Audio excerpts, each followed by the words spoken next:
میں ذرا کئی دفعہ تقریروں میں جذباتی ہو جاتا ہوں، اس لیے آج میں لکھ کے تقریر لایا ہوں تاکہ میں حدود کے اندر رہوں۔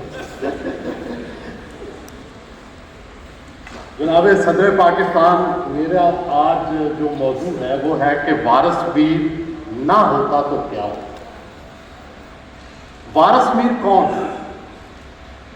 وہ پاکستان کی جمہوریت کا استارہ ہے، وہ ملک میں آئین کے تحفظ کا نشان ہے، جبر و استبداد اور اسلام کی آمرانہ تعبیروں کے خلاف جدوجہد کا مینارہ ہے، وہ جھوٹی اور نام نہاد حب الوطنی کے نام پر میڈیا کی آزادی پر پابندیوں کے خلاف ایک ستون ہے، وہ ملک میں مذہبی پیشوائیت، تنگ نظری اور قدامت پسندی کے خلاف بغاوت کا نام ہے۔ وارث میر نہ ہوتا، آسماں جہانگیر نہ ہوتی، جمہوری اور سیاسی کارکن نہ ہوتے تو آج عورت کی گواہی آدھی ہو چکی ہوتی۔ وارث میر نہ ہوتا تو مذہب کی گمراہ کن تشریح اور شریعت بل کی کار فرمائی ہوتی، کوئی جرنیل خلیفہ ہوتا یا کوئی مولانا جرنیل بنا ہوتا۔ اگر وارث میر نہ ہوتا تو ادب میں آزادی فکر کا گلا گھونٹا جا چکا ہوتا، ضیائی فکر کا اندھیرا چھا چکا ہوتا۔ اگر وارثی فکر اس اندھیرے کو اجالے میں تبدیل نہ کرتی تو شاید آج تک مجلس شورا کی کسی نئی شکل میں اپنے ہی پسندیدہ لوگ ایوانوں میں بٹھائے جا رہے ہوتے۔ وارث میر اور بہت سے سیاسی کارکنوں کی جدوجہد کا نتیجہ ہے کہ پاکستان میں سینسر کی پابندیوں کے خلاف جدوجہد کی گئی، قیدیں کاٹی گئیں۔ اسی طرح اسلام اور میڈیا پر جو پابندیاں تھیں ان کو اسلام اور عین حب الوطنی کے قرار دیا جاتا تھا، اس کے خلاف بھی انہوں نے جدوجہد کی۔ وہ کہتے تھے کہ اس زمانے میں کہا جاتا تھا سائنس پڑھنا غلط، جدید ٹیکنالوجی کا استعمال حرام اور عقل سے کام لینا خلاف اسلام ہے۔ وارث میر نے ہر موضوع پر اسلامی حوالوں سے ثابت کر دیا کہ ترقی، علم اور ٹیکنالوجی تو ہر مسلمان کے لیے ضروری ہے۔ وارث میر نہ ہوتا تو فتویٰ فروش مولوی، ضمیر فروش ادیب، خوش آمدی صحافی، نظریہ ضرورت کے وارث جج اور آئین شکن جرنیل آج بھی جعلی ترتیب دیے گئے معاشرے کے رابر ہوتے۔ وارث میر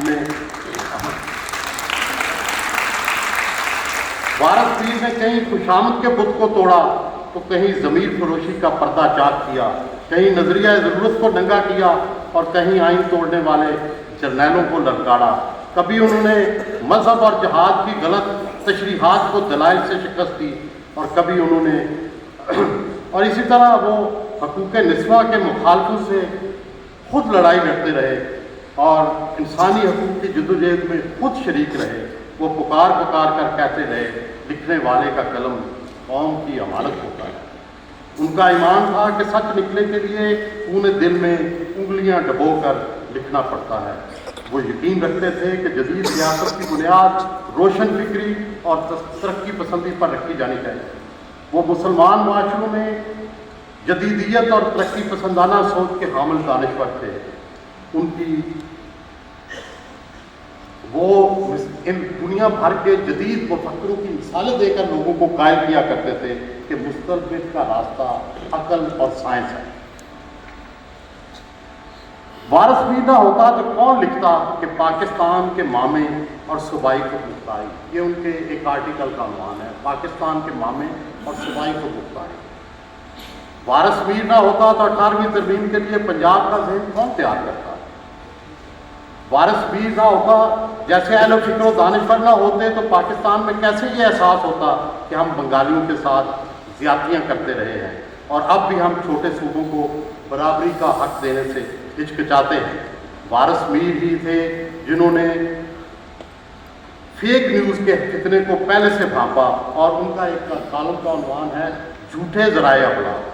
تو اس طرح کے مضامین لکھ کر اس زمانے میں بھی انہوں نے سچ کا جھنڈا جو ہے وہ بلند کیا اور ضیائی ماشاء اللہ کی پناہ میں جو جمہوری جدوجہد کے خلاف جھوٹ کے پلندے تیار ہو رہے تھے ان کا مقابلہ کیا۔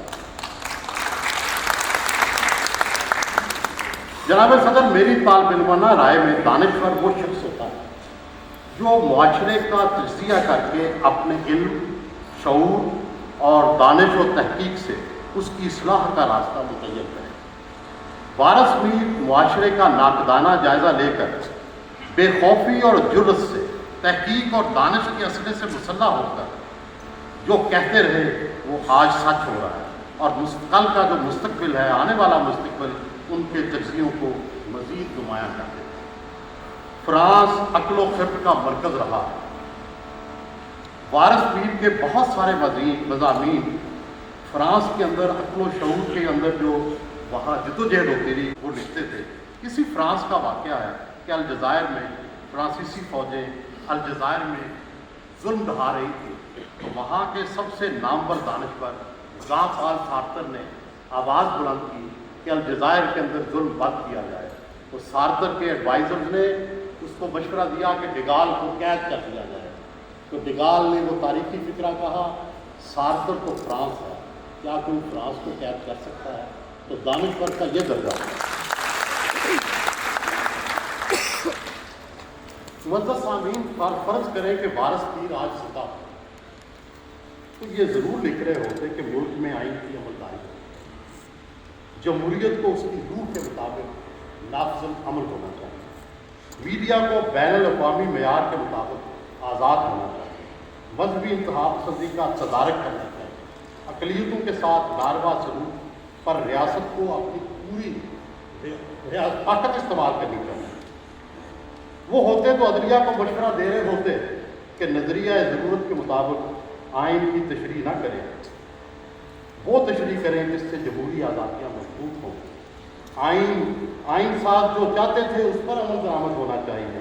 من مانی تشریحات اور کروڑوں لوگوں کے منتخب وزیر اعظم کو ایک جھٹکے میں گھر بھیجنے کا سلسلہ بند کریں۔ وہ ہوتے تو آج بھی مقتدرہ سے کہہ رہے ہوتے کہ فوج کو آئینی حدود کے اندر رہ کر آئینی حدود کے اندر رہنا چاہیے اور سیاست میں مداخلت نہیں کرنی چاہیے، اور کسی مداخلت سے ملک کا نظام بگڑنے کی ابتدا ہوئی۔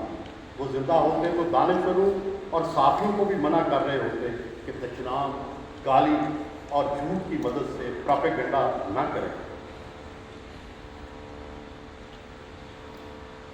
وہ شاید یہ بھی درس دے رہے ہوتے کہ گھٹن، حبس اور دباؤ ہو تو کھل کر بولنا چاہیے،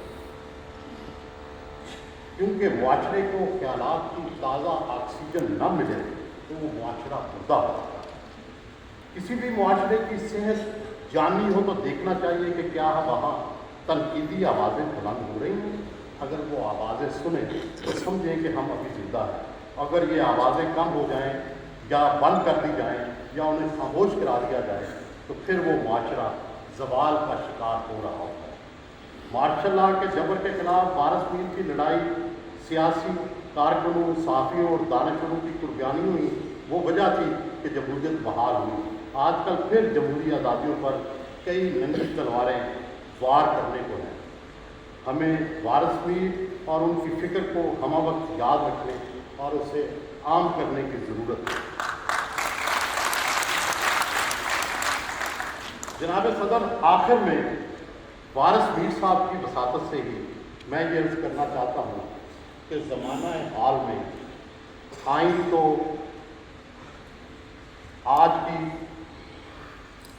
زمانہ حال میں آج میں وارث میر صاحب کی وساطت سے عرض کرنا چاہتا ہوں کہ زمانہ حال میں آئیں تو آج بھی صورتحال کچھ دلکش ہے۔ آپ وفامت کے بادشاہ ہیں۔ نواز شریف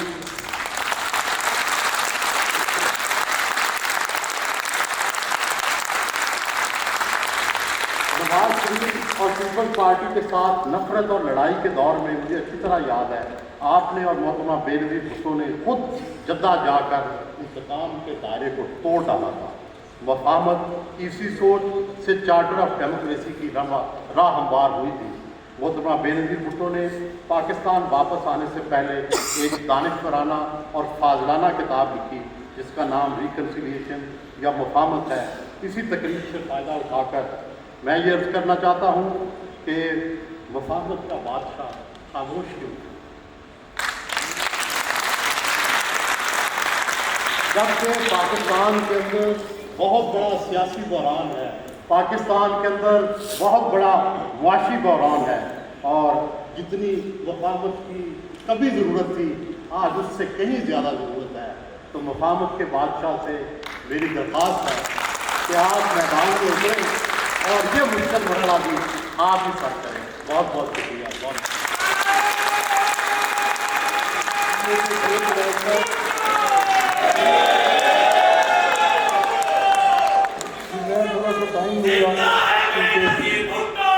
YouTube پر گوگلی نیوز دیکھنے کے لیے youtube.com کی سرچ بار میں googly news T V type کریں۔ گوگلی نیوز کے پیج پر سرخ رنگ کے سبسکرپشن والے بٹن پر کلک کرنا نہ بھولیے۔ YouTube پیج پر اپلوڈ ہونے والی ویڈیوز سے باخبر رہنے کے لیے بیل آئیکن پر کلک کیجیے۔ آپ کو ہر نئی ویڈیو کے بارے میں نوٹیفیکیشن موصول ہو جائے گا۔